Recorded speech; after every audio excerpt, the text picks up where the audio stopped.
대한 이현준이라 합니다. 저는 다양한 이 인성교육이 뭔지에 대해서 연구하고 또한 고민하고 이렇게 했습니다. 오늘 정말 참석자 여러분들께서 잘 오셨구나, 정말 잘 듣고 가는구나, 하나라도 알고 가는구나 하는 것을 약 40분 동안 설명을 할 텐데요. 부족한 부분이 있다면 나중에 질의응답 시간에 질의를 해주시면 감사하겠습니다. 오늘 정말 여기에 제가 서게 된 것은 마음이 무척 설렙니다. 왜냐고요? 250년 전 우리 정조대왕께서는 효를 강조하셨습니다. 효 하나가 존중과 배려와 소통이었습니다. 그 시발점을 해서 나라를 탕평 정책을 펼친 결과 태평성대했다고 합니다. 그래서 더욱더 저는 마음이 설레기도 합니다. 그 고장에서 인성교육, 맞춤형 인성교육 어떻게 지도할 것인가입니다. 그래서 지금 시대는 너무 빠른 패턴으로 바뀌고 있습니다. 거기에 적응하는 자와 적응하지 못하는 자와의 차이입니다. 그러면 알고 계시지만 한 번 더 6가지 순서에 입각해서 제안을 한번 드려보도록 하겠습니다. 첫 번째는 AI 디지털 시대의 속도 변화입니다. 속도 변화를 한번 볼까요? 넷플릭스 97년도에 이 회사를 설립했습니다. 9년 만에 1억만 명 유료 회원 가입자 수를 말합니다. 지금 현재 190개국에 회원 수를 두고 있습니다. 회원 수가 얼마냐고요? 2억 7천만 명, 3억만 명 유료 가입자입니다. 넷플릭스가 뭐 하는 곳입니까? 인터넷과 영화의 합성어입니다. 이제 안방에서 극장에서 보는 영화를 볼 수 있도록 만든 것이 넷플릭스였는데 어느 날 2007년도, 2009년도, 우리나라 2009년도입니다. 스마트폰이 생겨남으로써 이제 손 안에서 영화를 보는 시대에 와버렸습니다. 그 정도 빠른 속도입니다. 두 번째로 볼까요? 페이스북도 아시죠? 페이스북은 2004년도에 설립을 했습니다. 소셜미디어 분야에. 여기서 정보를 얻고 정보를 찾고 정보를 주고 교환하는 곳입니다. 플랫폼 기관입니다. 2년 4개월 만에 1억만 명. 지금 현재 지구 인구 80억만 명 중에서 30억만 명이 이용을 하고 있습니다. 어마어마한 숫자입니다. 세 번째로 볼까요? 인스타그램. 2010년도에 이 회사를 설립했습니다. 처음에는 기득권, 페이스북 때문에 밀렸습니다만 이제 2010년도니까 스마트폰이 출시됐던 시점이었습니다. 2009년도에 우리나라에 왔으니까. 그러면 11개월 만에 1억만 명, 지금 현재는 지구 인구 80억만 명 중에서 20억만 명이 인스타그램을 이용을 하고 있다는 사실입니다. 그럼 또 볼까요? 오픈 AI 2015년도에 회사를 설립했습니다. 2015년도에 설립해서 2022년 11월 달에 챗GPT라는 상품을 출시했습니다. 여기에 모든 것을 집어넣으면 심지어는 박사학위 논문까지도 써주는 시대에 와버렸습니다. 물론 AI가 가짜도 한 40% 있다 그래요. 다는 아닙니다. 그럼 이건 5년 만에 100만 명, 40년 1억만 명 돌파했습니다. 어마어마한 속도가 빨리 바뀌죠. 그럼 딥시크 볼까요? 딥시크는 중국의 랑텐이라는 젊은 85년생 친구가 만드는데요. 80억 주고 만들었대요. 오픈 AI는 1조 들었고요. 그래서 우리나라 돈은 80억을 들였는데 이건 30만 1억만 명.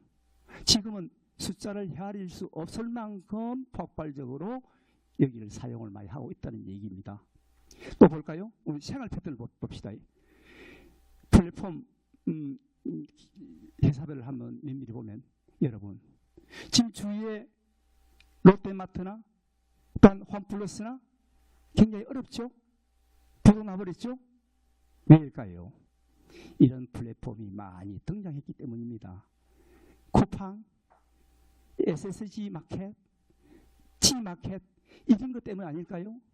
그 알파 세대나 제타 세대들, 지금 현재 여기 오신 분을 제외한 나머지 어린 세대들은 전부 다 휴지 하나라도 먹고 입고 하는 것은 생활 필수품은 인터넷으로, SNS로 다 주문하고 그렇게 하고 있다는 사실입니다. 그러면 컨텐츠 분야를 볼까요? 한번. 좀 전에 얘기했던 넷플릭스를 제한 나머지 우리 지금 유튜브를 거의 다 이용을 합니다. 유튜브에 가짜 뉴스가 많기도 하지만 그 걸르는 작용은 우리 국민의 몫이라고 합니다. 그 유튜브가 월간 이용자 수가 20억만 명이라 해요. 예를 들자면 BTX가 이름 없는 BTX가 세계화의 물결을 등에 업었던 이유 중에 하나가 이런 유튜브 때문이라고 합니다. 순식간에 1억만 뷰, 인플루언서가 1억만 뷰, 이런 것들이 이제 만들어진 하나의 동기라고 합니다. 그 다음 또 보자면 이커머스 분야는 좀 전에 말씀드렸고요. 모빌티 분야로 볼까요? 타다 택시, 카카오 택시. 여러분, 여기 앉아 계시는 분은 아직까지 택시를 찾고 계십니까? 택시 회사는 이미 존폐이에 놓여 있습니다. 카카오 택시, 모빌리티 분야이기 때문에 그렇습니다. 교통수단을 연결해주는 플랫폼 회사입니다. 세 번째로 볼까요? 금융 분야, 토스, 카카오뱅크, K뱅크. 전부 다 젊은이들은 집에 학생들이 커서 이 은행을 무인은행에 다 이용을 하고 있습니다. 앉아 계시는 분은 하나은행이나 일반 시중은행을 이용하는데요. 이렇게 빠른 패턴을 바뀌고 있습니다. 교육 분야를 한번 봅시다. 이게 오신 분은 전부 다 교육 분야에 다 관심이 있고 종사하시는 분이고 전문가 분이시니까요. 이제 교육 분야도 이제 바뀌어야 됩니다. 그 플랫폼, 그 101 클래스 101 들어보셨나요? 달링 들어보셨나요? 에드윌은 들어보셨죠? 공무원들이 시험을 치를 때 온라인 학원입니다. 그래서 이제 이런 것들을 말하는데요. 이제 교육 분야도 이제 플랫폼으로 다 바뀌는 시대에 왔습니다. 이제 나의 지식을 플랫폼에서 좋은 지식을 AI와 함께 얻어가는 시대에 와 있습니다. 그러니까 이것을 착각 속에서 살지 말고 현실을 이제 아시라고 AI 디지털 시대의 속도 변화를 말씀드렸고요. 속도가 그 정도로 엄청나게 빠릅니다. 9년에서 40일 만에 30일 만에 이렇게 바뀌어버렸습니다. 그 교육도 그렇게 바뀌어야 되는데 교육은 아직까지 그렇지 못한 것 같아요. 다음은요. 그러면 이제 게임을 볼까요? 게임. 야, 우리 반 아이가 게임을 너무 많이 하니까 중독이 된 거야. 이 아이는 치료를 해야 돼. 질병이야. 천만의 말씀입니다. 게임 산업 박람회가 2024년 11월 달에 부산에서 열렸는데요. 4일 만에 20만 명이 방문을 했다고 해요. 엄청난 인원이 왔다 갔습니다. 왜일까요? 우리나라는 인터넷 강국입니다. 빠른 속도의 망을 깔고 있고 또한 거기에 종사하는 인원이 7만 명이라 해요. 7만 명. 높은 퀄리티를 가지고 있고 또한 e스포츠 강국입니다. 레전드를 많이 보유하고 있습니다. 예를 한번 들까요? 우리 아이가 학교에 오면 매일 잠을 잡니다. 어떤 학교에 잠을 자는데 선생님마다 가는 그 아이에게 꿀밤을 주었습니다. 왜 꿀밤을 줬냐고요? 잔다고. 물어보지도 않고 잔다고. 그래서 왜 자냐고 물어봤더니 그 아이 대답이 저녁내 밤새도록 게임을 했다고 해요. 그래서 교장 선생님한테 건의를 해서 깨어난 교장 선생님 깨어나서 얘기했더니 이 아이한테 컴퓨터를 샀어. 컴퓨터를 보고 했습니다. 학교에 컴퓨터만 하라고.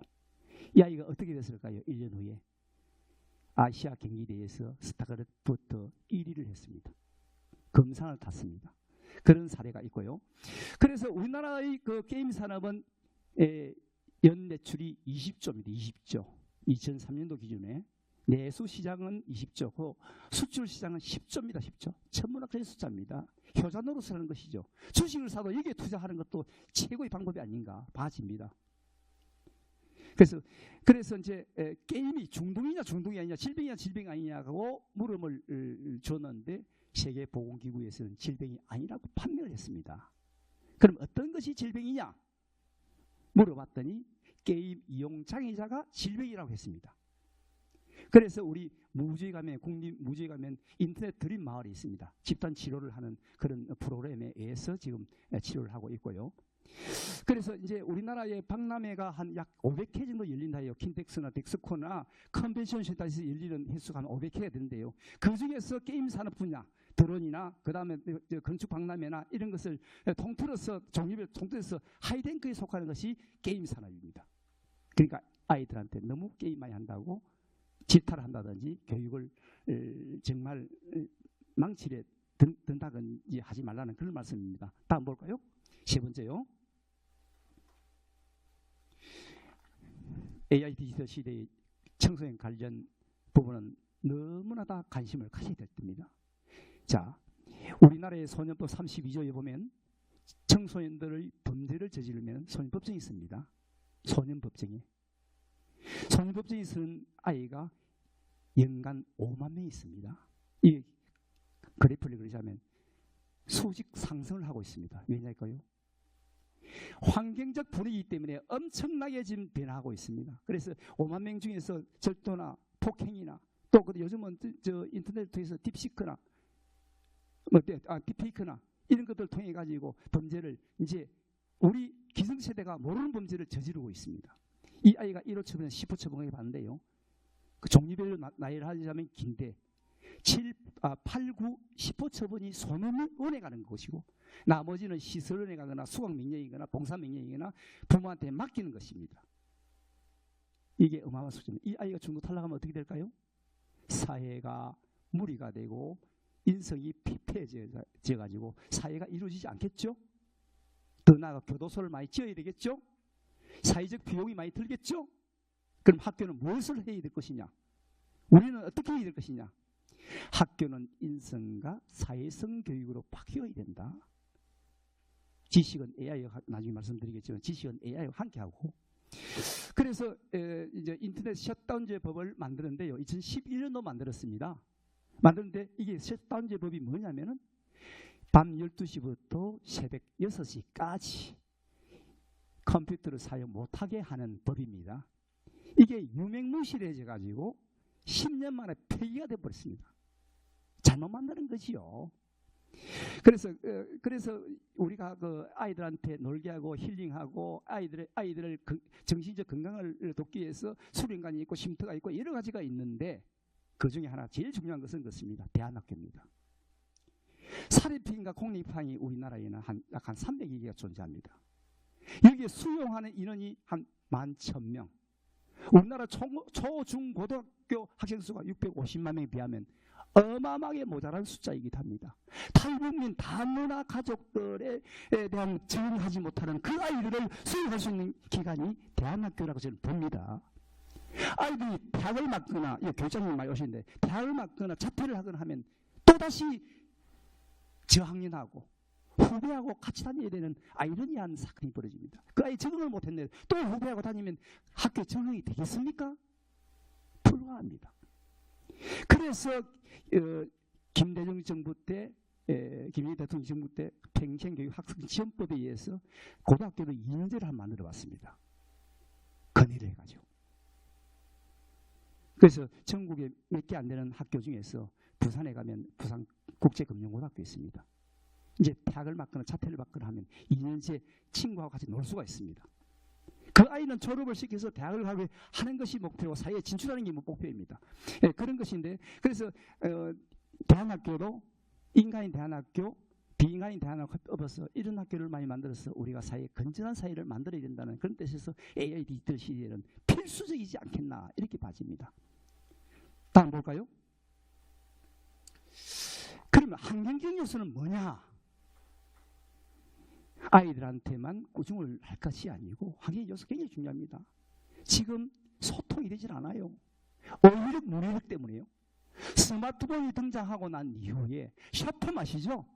짧은 메시지입니다. 짧은 메시지가 중간에 있습니다. 각자가 도파민에 의해서 분출되고 있습니다.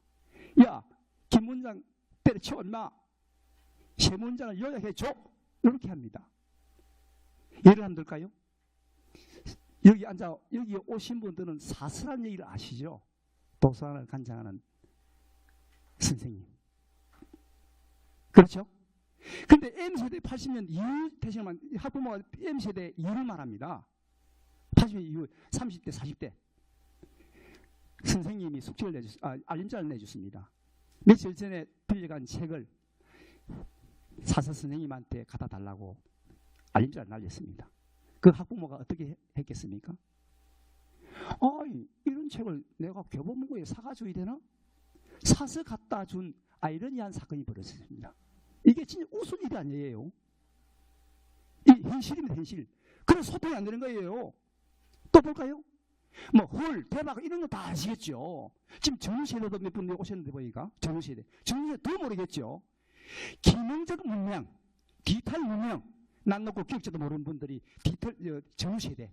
지금 현재 앉아 계신 분들은 M세대거나 M세대 뭡니까? 디지털 유목민 세대입니다. 디지털은 언제 생겼습니까? 컴퓨터는 생긴 지가 오래됐지만 휴대폰, 스마트폰 생긴 지 2009년도, 2007년도에 만들어진 겁니다. 지금 Z세대, Z세대, 알파 세대들만 잘 사용하면 기능 사용해서 잘합니다. 인터넷도 가고 쿠팡에도 이용하고 여기 앉아 계신 분은 잘 못합니다. 이것이 환경적 요소이기도 합니다. 그래서 내적 요소를 보면은 내적 요소 밥상머리 교육을 하시오. 아이들 하나 둘밖에 안 낳는데 어떻게 교육을 잘 시킬 것이냐, 애지중지 키워야지 이렇게 다 생각합니다. 우리 예를 한번 들어볼까요? 우리 오이준 가수 아시죠? 미스터 트롯 3위 입상한 날입니다. 100일 지나고 나서 엄마 아버지가 이혼을 해버리고 100일 된 아이를, 핏덩이 아이를 할머니한테 맡겨버렸습니다. 그 맡긴 할머니가 경상도 말로 가슴이 출렁 내려앉았답니다. 왜냐? 이혼을 처음 해보니까 너무 겁이 났답니다. 이 아이를 애지중지해서 키운 것이 바로 인성교육이었습니다. 3살 버릇부터 인성교육을 철저하게 시켜서 뇌교육을 단단하게 고정을 시켜놨습니다. 뇌교육을. 그래서 이 아이는 이 아이를 다 다니면서 이제 음악학원, 그 다음에 노래교실 다니면서 자기가 잘하는 부분을 끄집어내서 전국에 유명한 미스트롯의 3위를 입상한 그런 아이고요. 그다음 손흥민 선수 아시죠? 이분은 손웅정옹, 제가 책을 최근 읽어봤는데요. 독서 강입니다. 대단한 분이에요. 뉴스를 통해서 노는 그거는 틀립니다. 자기가 필기장, 노트장이 엄청 많아요. 책을 읽고 난 다음에 다 까먹을까봐 다 노팅을 했답니다. 그래서 이 손흥민 선수를 기를 때 밥상머리 교육이 첫 번째라 해가지고 왼발 오른발 차기 수천 번 하게 하고 예의 중심, 효도 중심으로 가르치기도 하고, 그래서 반듯한 인성이 된 아이가 바로 손흥민이가 아닌가 이래 봐집니다. 그럼 또 볼까요? 유엔 사무총장님 제가 책을 최근 읽었습니다. 이분은 말 그대로 인성 교육 8등목 중에 교과서입니다. 교과서. 한번 보십시오. 어록도 마찬가지고 존중, 배려, 책임, 소통은 뭐 더 말할 것도 없고 실현도 안 있겠습니까? 실현. 그래서 이런 분이 정말 그래서 세계를 꿈꾸는 대통령이었구나 하는 것을 느꼈습니다. 그래서 저는 이분을 너무 존경합니다. 존경하고 이분이 쓴 어록이라든지 책을 보면은 정말 인성교육의 표본 모델인가 봅니다. 그럼 또 반대급부적으로 한번 물어볼게요. 반대급부는 사회성 인격장애자. 지금 사회가 비일비재하게 범죄 행위를 많이 합니다. 이건 물론 어른들이 만든 게임 속에서도 많이 환경적 요소가 작용합니다. 게임은 어떻게 합니까? 치열하게 강렬하게 싸우는 것을 게임 프로그램에 집어넣어놨습니다. 또 잔인하게 사람을 죽여버립니다. 이런 것을 본받은 것이 M세대, Z세대가 게임을 통해서 배운 겁니다. 내 속에서는 각인되어 있습니다. 그래서 우리 모 대학, S대학에서 의대 졸업생, 의대 입학생, 의대 재학생인데요. 수능 만점짜리를 합니다. 그 부모는 어떻게 하겠습니까? 우리 아이 공부 최고다, 최고다, 최고다 했을 거 아닙니까? 이 아이가 자기 여자친구가 헤어지자고 한다고 해서 그냥 죽여버렸습니다. 통탄할 일 아닙니까? 또 그 다음에 보십시오. 육군 산악회 하면 그래도 수재들만 들어가는 것도 아닙니까? 그것도 결혼한 소령에서 중령 진급을 앞두고 분류를 가졌어. 그것도 정보 분야에 근무를 해가지고 이 친구가 또 잔인하게 증거인멸을 통해서 죽여버렸습니다. 너무 슬픈 일 아닙니까? 그 부산의 돌려치기 사건 이런 것도 아무 이유도 없이 이것이 남의 일이 아니라고 합니다. 이게 바로 환경적 요소입니다. 그러면 어떻게 해서 우리 AI 디지털 시대의 맞춤형 인성 교육을 해야 되느냐? 이것이 오늘의 숙제입니다. 그럼 AI 디지털만 AI 디지털이 뭐야? AI 디지털과 같이 함께 동반하는 것이고 지적 동반자가 되는 것입니다. AI 디지털을 통해 가지고 우리가 스스로 학습해 하는 겁니다. 그 학습해 한 내용을 가지고 처음 학습을 해보도록 하는 겁니다. 그것이 맞춤형 인성교육이라 합니다. 조금 이따 디테일하게 또 말씀드리겠지만, 제안을 하겠지만, 다음은 넘어가도록 하겠습니다. 그럼 다섯 번째, 소통 공간입니다. 앞서 말씀드렸던 소통이 안 되는 부분은 어떤 분야라고 했죠? M세대, 전후세대, 베이비 부모 세대. 전후세대는 아시죠? 전쟁을 치렀던 세대, 올해 80.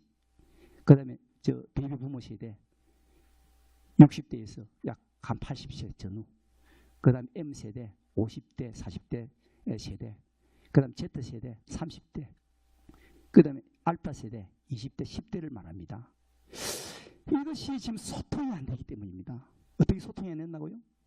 변화가 아까 전에 말씀드렸다시피 우리 넷플릭스에서부터 9년에서부터 딥시크에 이르기까지 30일 만에 이렇게 빠른 속도로 핵심 변화를 했습니다. 그럼 못 알아들을 수밖에요. 오히려 문해력부터 지금 차이가 있지 않습니까? 소통이 안 되지 않습니까? 그럼 어떻게 되느냐? 우리 어른들이 학교에서 전문가가 모여서 학교와 학부모와 선생님과 아이들과 함께하는 어플을 개발해서 이것을 수시로 시간별로 체크를 해서 우리가 소통하는 공간을 만들어야 되지 않겠나, 이게 봐집니다. 이것이 AI 디지털 시대의 제안입니다. 다음 볼까요? 그러면 AI 튜터는 뭐냐? AI 뭐냐? AI는 만드는 건 아닙니다만 인간이 만드는 빅데이터에서 다 해답을 줍니다. AI가 도움의가 되어서 맞춤형 인성교육 제안입니다. 그러니까 AI가 우리 인간이 만든 조물주가 사람을 만든 것은 혈액형 4가지 종류를 만들었습니다. 인간이 만든 종류의 유형은 16가지의 MBTI를 만들었습니다. 그거 만들었는데요. 그러면 그걸 가지고 혈액형이 뭔데, 성향이 어떻는데, 그 다음에 16가지 MBTI를 통해서 어떻는데, 이걸 한 번만 측정해가지고 나의 성향을 알 수 있을까?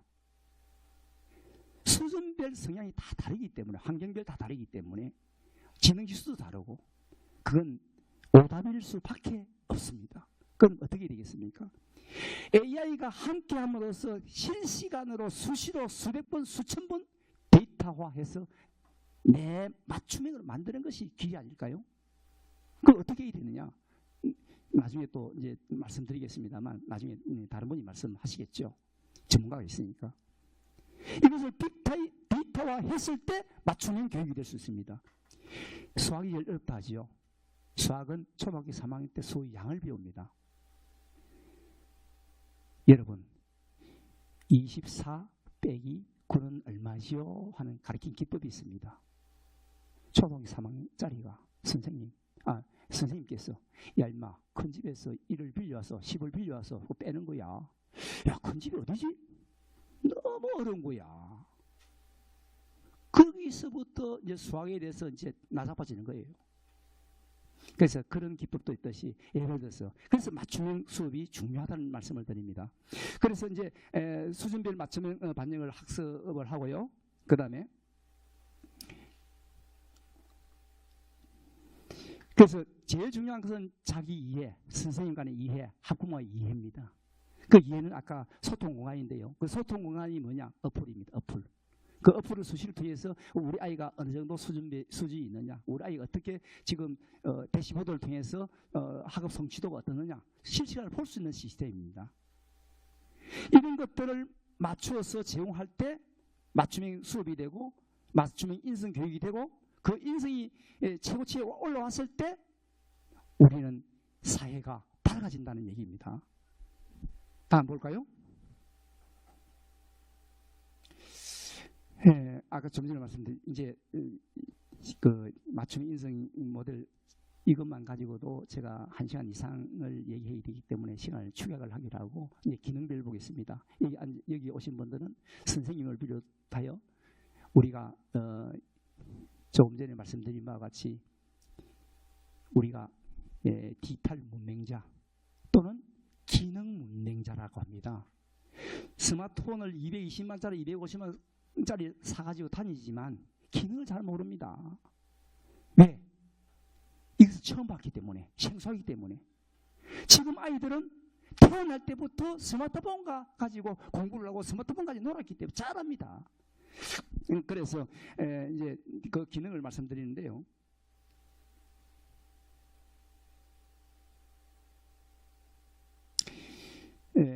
텍스트 조절 기능, 그 다음에 라이트 조절 기능, 크기 조절 기능, 그 다음 대시보드 기능, 이게 한 24가지 장착되어 있습니다.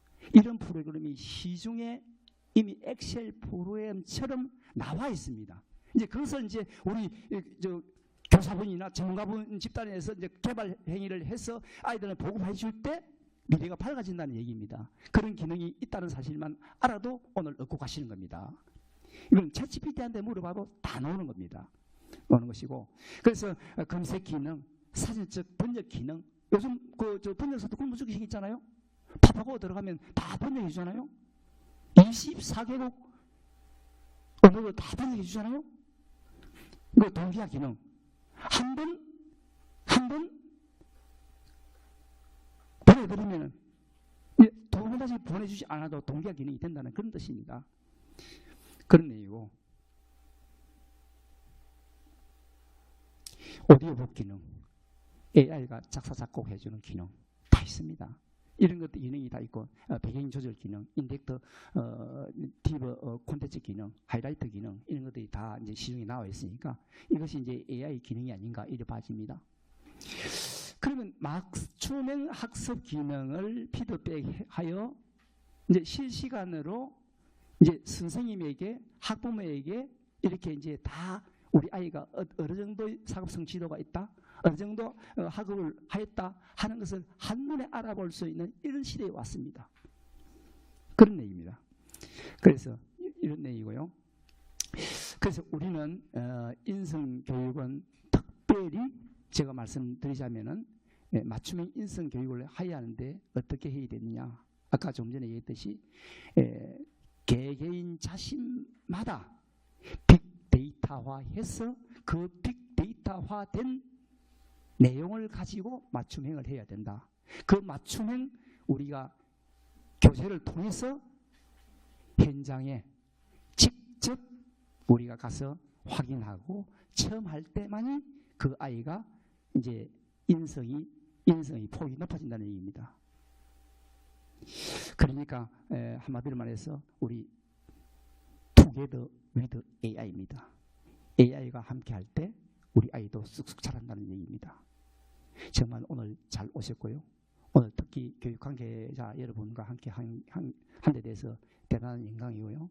앞으로 이런 개발을 지속적으로 할 때 우리 교사의 위상도 높아지고 아이들도 사회성도 길러지고 한다는 얘기입니다. 이상입니다. 감사합니다.